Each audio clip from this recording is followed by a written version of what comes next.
How are we going, everyone? Now, a lot of emails asking me what sort of hand tools I like using in the garden. Well, I'm going to show you my top 5. Let's go and trial them out at the same time. Come along.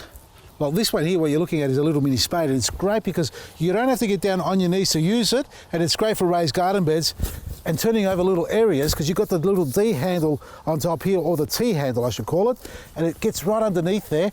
Now, if you come across any roots, like here, just down in here, see that there? Well, the beautiful thing about this little spade here is it's got a serrated side here, like a little knife, like a bread knife, and you can cut it. See how quickly that cut it there?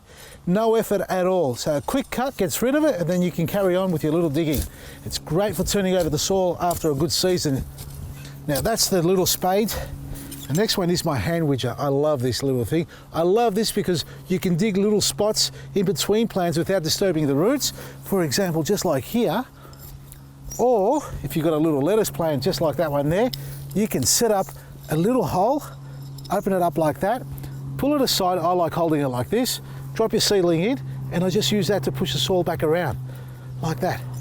Nice and neat, real easy. This is my favourite little garden fork, hand fork I should call it.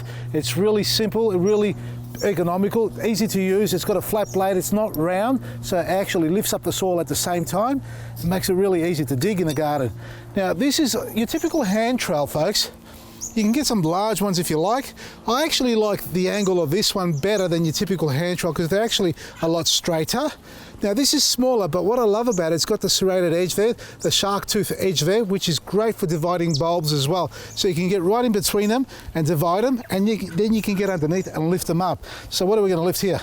A bit of radicchio, like that. See that? Gets in there and it actually cuts it off, and I'm going to show you how you can sharpen this as well.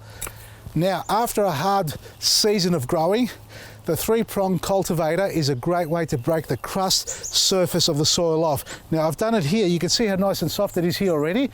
Now this was like this over here.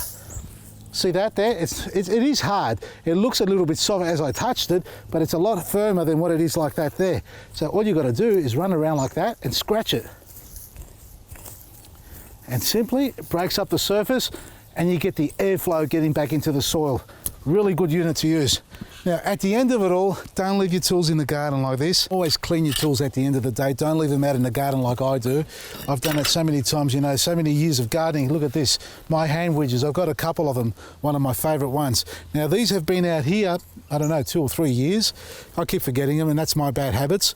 But look at the handle, still, I mean, besides the discolouring, I suppose it really hasn't really changed much. A couple of little splits there, but what do you expect when they've been there 24/7 for the last 3 years out in the weather? And the stainless still as good as the day it was made, I suppose.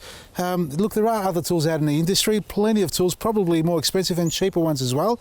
I've used plastic handled ones in the past, and the ones with the black coating on them. I've found those black coating ones, over time, they start to rust up wherever it is. That coating starts to peel off and the metal underneath starts to rust, whereas these ones here, for an example, 3 years, handle is still as sturdy as the day it was made. Even the cord that comes with it, it's still on there. Look at that. Now, when it comes to cleaning, this is what I like to use, a little brush. Just wipe it all off. Real simple. Look, you can dip it in water if you like, but you get the brush with it if you want. It's part of the kit, I suppose. Cleans it off like that, and also a sharpening stone. This is great to sharpen your tools, especially if you're trying to cut through roots. You can sharpen those edges there like that.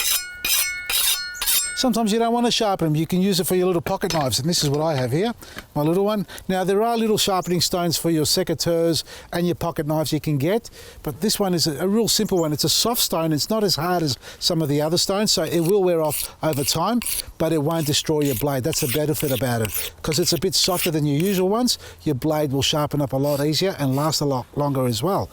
Now, secateurs, always clean your secateurs. Now, I spoke about these ones here. Pick your favourites. We've got a little deal going on the website, which includes, that one just fell, doesn't matter. I think it includes 1, 2, 3, 4, the stone and the brush.